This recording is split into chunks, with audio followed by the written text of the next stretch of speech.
Dona Dalva, eu queria saber como foi sua infância. Eu sou oriunda de uma família bem grande, muitos irmãos. Meu pai, minha mãe e meu pai tiveram 11 filhos. 2 morreram assim bem novos. Então nós crescemos em 9 irmãos. E toda casa onde tem muita criança, onde o salário só do meu pai era muito difícil, não é? Muita gente. Então tivemos uma infância muito pobre, mas muito feliz. Nós brincávamos muito, minha mãe deu muita assistência constante para os filhos, então eu tive uma infância muito feliz. Eu agradeço essa oportunidade de ter tido tantos irmãos para brincar junto comigo, para me orientar na vida. E a minha mãe foi mestra na orientação, muito rigorosa de princípios, solicitava de nós muito estudo, sabe? Muito estudo, muita compreensão, muita leitura. Minha mãe sempre valorizou muito a leitura. Ela gostava que nós estivéssemos sempre com o livro na mão.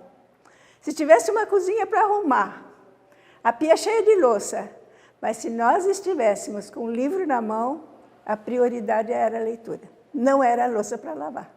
Eu acho que numa época assim difícil, como estávamos passando, eu acho que essa orientação da minha mãe foi muito importante na minha vida.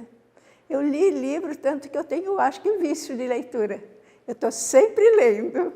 É um dos meus vícios, é a leitura. Gosto muito de ler, passo uma parte do dia lendo.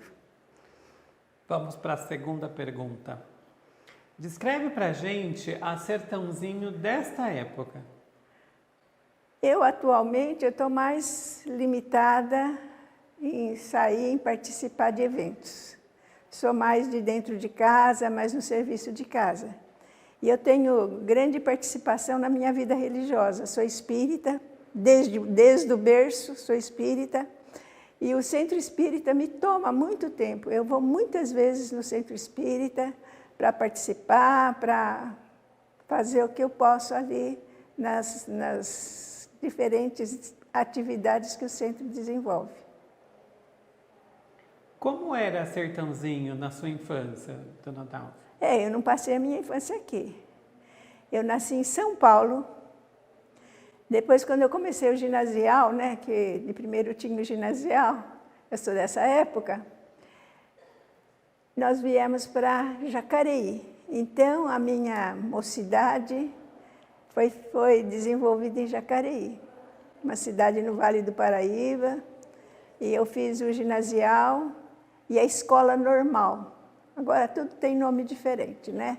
Mas a escola normal eu fiz em Jacareí, me formei professora, e assim que eu me formei professora, eu ainda estava estudando na escola normal, fiz um aperfeiçoamento depois do normal, tinha um concurso.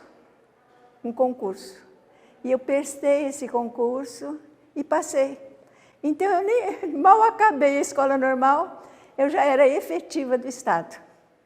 Então, já começou a minha vida profissional. E como a senhora veio para Sertãozinho? Eu vim para Sertãozinho porque o meu marido morava em Sertãozinho. E meu marido, também por concurso, ele conseguiu uma vaga como diretor de escola. E ele veio para cá, morava aqui, e ele veio como diretor de escola. E por isso que eu precisei vir também para ficar com ele aqui em Sertãozinho. Vim para o Anacleto Cruz, eu vim em 1966. E eu vim para o Anacleto Cruz numa vaga do Idamar Silvio Adame. Ele que também tinha passado num concurso, ele ia deixar a vaga e eu pude preencher essa vaga do Idamar Silvio Adame. Conta mais sobre a experiência nos primeiros anos como professora lá no Anacleto. Os primeiros anos como professora não foi no Anacleto, eu vim depois por transferência. O meu ingresso, depois desse concurso que eu prestei, o meu ingresso foi em Gastão Vidigal, bem longe de Gastão Vidigal. Meu marido atravessava o estado para poder me ver de 15 em 15 dias. Era um sacrifício para ele. Mas de 15 em 15 dias ele ia lá, né, atravessava o estado inteiro, ficava lá o domingo comigo e voltava, porque ele também tinha a parte profissional dele que ele precisava cuidar. Então, a minha primeira experiência foi mesmo numa fazenda. Nós chegamos lá, eu fiquei meio desorientada mesmo, porque a escola onde eu fui destinada estava fechada, mas um fazendeiro dali perto, ele garantiu a minha estadia lá, me dando uma garagem para começar a dar aula. Então, eu comecei a dar aula numa garagem. E nessa escola onde eu comecei, eu recebi aluno de todas as séries e tinha de dar conta, né, do meu recado. Mas foi uma experiência válida. Morei na fazenda e dava aula numa garagem. Ele improvisou tudo. O fazendeiro lá improvisou tudo. Fazenda Mato Grosso. E foi essa a minha primeira experiência. Depois, eu fui para Jacareí. E depois é que eu vim para Sertãozinho. Eu vim para Sertãozinho em 66. E eu ingressei em 61. Eu ingressei no magistério em 61. Eu fiquei 52 anos em sala de aula, desde 61. É bastante, é muito tempo, né? Porque na minha vida profissional, eu fui para o Anacleto, depois eu fui para o Cristino Cabral, depois eu passei no concurso de diretor, fui para outra cidade, mas a minha vida profissional foi assim, dentro de sala de aula, sempre escola, minha vida inteira. Eu me dediquei ao magistério 52 anos da minha vida. Quando eu precisei me afastar, por ocasião da minha neta ter nascido, e a minha filha ainda fazia faculdade, eu me aposentei do primeiro cargo. Aí fiquei um tempo fora da sala de aula, alguns meses. Quando a minha filha terminou a faculdade, ela voltou, aí eu prestei concurso de novo, ingressei de novo. Por isso que deu 52 anos. Perfeito. Vamos falar um pouquinho da sua atividade especificamente em Cruz das Posses, já que a senhora ficou muito tempo lá? Muito tempo. Eu falo em Cruz das Posses e o meu coração enche de saudade, porque eu me identifiquei muito em Cruz das Posses. Um povo muito bom, peguei uma equipe ótima ali para o trabalho. Eles, assim, combinavam muito em fazer, e nós fizemos muitas atividades juntas, trabalhamos bastante. Eu comecei a escola Elídia Carneiro da Rocha. Eu comecei lá, chegava naquela escola com o pé cheio de barro, precisava deixar o sapato na entrada da escola para não sujar tudo. E punha um chinelinho e ficava lá dentro, e o meu sapato cheio de barro ficava lá fora. Então, eu peguei o começo da escola Elídia. Agora, eu fui lá há pouco tempo, há 15 dias atrás eu fui lá. Eu falei, meu Deus, que bonito que está isso, como está arrumado, como está limpo, como está lindo. Está sofrendo algumas reformas essenciais ali, muito bonito. E eu fiquei com muita saudade do tempo que eu fiquei lá, muito bom, muito bom. E como que se deu o encontro da senhora com a política, dona Dalma? Eu fiquei pouco tempo na política. Como que se deu o encontro? Parece que eu conversei um pouco com a Nelly Toniello. Na verdade, a Nelly é sempre uma pessoa muito entusiasmada, né? E a Nelly, as primeiras conversas foi com a Nelly. E o marido dela, o Toninho Toniello, parece que ia se candidatar a prefeito. E eu, nessa hora, eu também me engajei nas atividades da política. Então, não sei por que aconteceu, mas, né, me elegi vereadora. Mas eu me elegi vereadora no tempo da Nelly prefeita.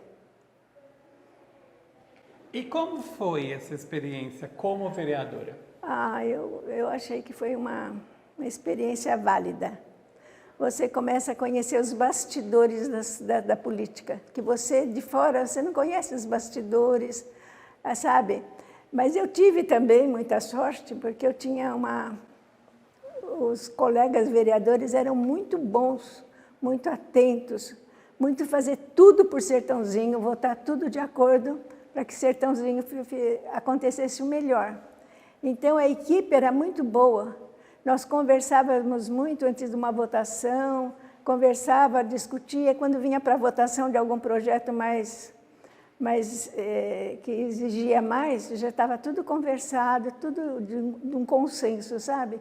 Eu tive muita sorte, muita orientação do Manuel Braz, que ele era muito experiente, ele falava, explicava. Gostei muito da minha experiência, gostei muito, achei válida e dei conta de 4 anos aí, prestando meu serviço. Dona Dalva, a gente sabe que a mulher ainda sofre muito preconceito em várias áreas, na política não é diferente. Como era esse assunto na sua época? Então, na minha época de vereadora, eu era a única vereadora, né? Eu. Mas, assim, um respeito, uma dedicação desses meus colegas vereadores. Eles foram muito afáveis comigo, muito compreensivos, muito dedicados. Eu acho, assim, que eu não senti nada de preconceito ou de dificuldade, não.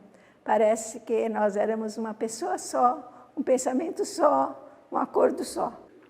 Foi muito bom, eu falo, não teve, dessa vez eu fiquei magoada com alguém, nada. Tudo era conversado, tudo era falado, tudo era entendido. A gente na roda particular punha as opiniões, mas o consenso acontecia sempre. Perfeito. O que a senhora não fez e gostaria de ter feito na vida de um modo geral?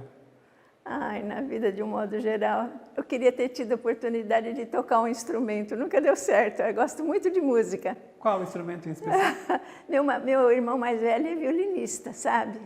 Então eu sempre ouvi essas músicas que meu irmão tocava, eu achava lindo, mas para o meu irmão deu possibilidade, sabe? E para nós outros irmãos, né? Eu falo, nós éramos em 9, só meu irmão mais velho que teve a oportunidade de estudar música.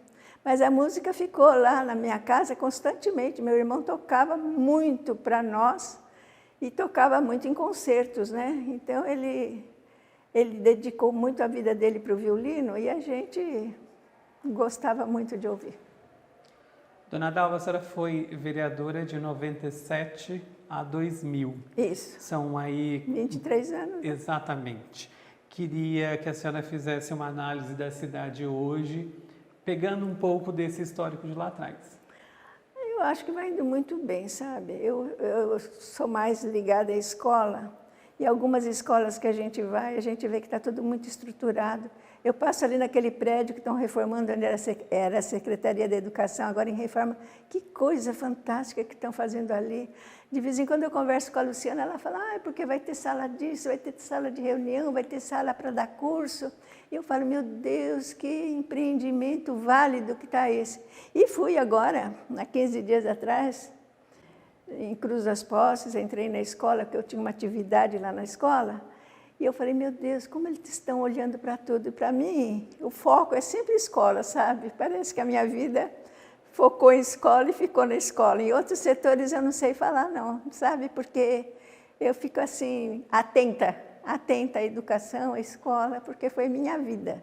E se eu precisasse escolher de novo, escolheria escola de novo, dar aula de novo.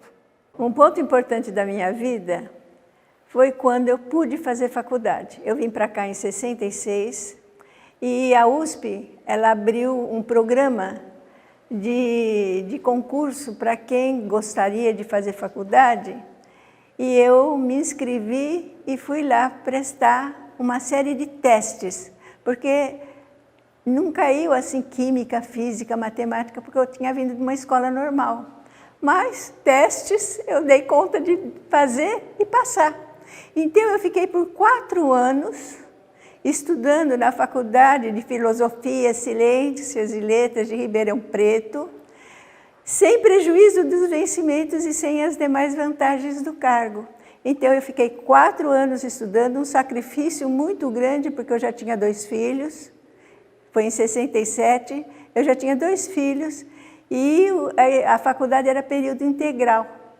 Mas eu fiz um sacrifício muito grande, tinha de cuidar das crianças, tinha de cuidar da casa, mas fiz 4 anos de faculdade, ganhando o meu salário e só estudando. Isso na minha vida foi uma bênção, porque a ânsia que eu tinha de fazer faculdade era muito grande. E eu fiquei muito feliz de ter dado conta. Perfeito. O que de mais importante a vida te ensinou? A vida me ensinou a ser uma criatura honesta, direita, de bons princípios. Fazer ao outro aquilo que eu gostaria que fizesse para mim, me pondo sempre no lugar do outro. Porque quando você se põe no lugar do outro, você sabe o que é bom fazer. Porque na vida a gente vai responder pelo mal que a gente fez e pelo bem que a gente deixou de fazer. A gente vai responder por isso. O mal, a gente já está no controle, não procuro prejudicar ninguém, nada, de jeito nenhum. Mas às vezes passam oportunidades de bem que a gente, por distração, a gente deixa de fazer. Mas eu acho que às vezes um bem que você não fez resulta um grande mal. Então isso a gente precisa ficar muito atento, porque responderemos por isso, pelo mal que a gente faz e pelo bem que a gente deixa de fazer. E às vezes há uma oportunidade que passa e ela não volta, passou aquela oportunidade e você deixou de fazer. Responderemos por isso. E como a senhora gostaria de ser lembrada? Como uma pessoa que tentou fazer o possível, se esforçando sempre para fazer o melhor de si em benefício dos outros, em benefício do próximo, em benefício daqueles que me rodeiam e que às vezes aparecem na nossa vida assim, precisando de uma ajuda, de um amparo. E eu gostaria que me lembrassem assim, uma pessoa do bem. Isso dignifica, né? Tem alguma coisa que nunca te perguntaram e que a senhora gostaria de ter oportunidade de responder? Eu acho que assim, não sei. Não sei, essa eu não sei responder. Essa fica em haver. E qual que é a mensagem? Essa é a parte final, né? A pergunta final. Qual que é a mensagem que a senhora gostaria de deixar para as pessoas que estão assistindo a sua entrevista agora? Uma mensagem, uma reflexão? O que a senhora gostaria de dizer? É que nessa vida nós temos de ser mensageiros da paz. Fazer tudo para que a paz se estabeleça. Para que o conforto do outro seja importante para nós. Ter uma visão assim de vida, não só pensando em si egoisticamente, mas pensando muito nos outros. O que eu poderia fazer para minorar o sofrimento, para ser mais atuante e fazer o bem que me for possível. Isso devia ser o lema de todas as pessoas. O mundo só vai melhorar quando cada criatura melhorar. O mundo só vai ser bom quando cada um se imbuir desse compromisso de ser bom. Então, eu acho que quando todos nós nos tornarmos um pouquinho melhor, o mundo vai melhorar. Tem alguma coisa que eu não te perguntei que a senhora gostaria de falar? Não, você foi muito gentil nas perguntas. Obrigada. A gente agradece. Obrigado, viu?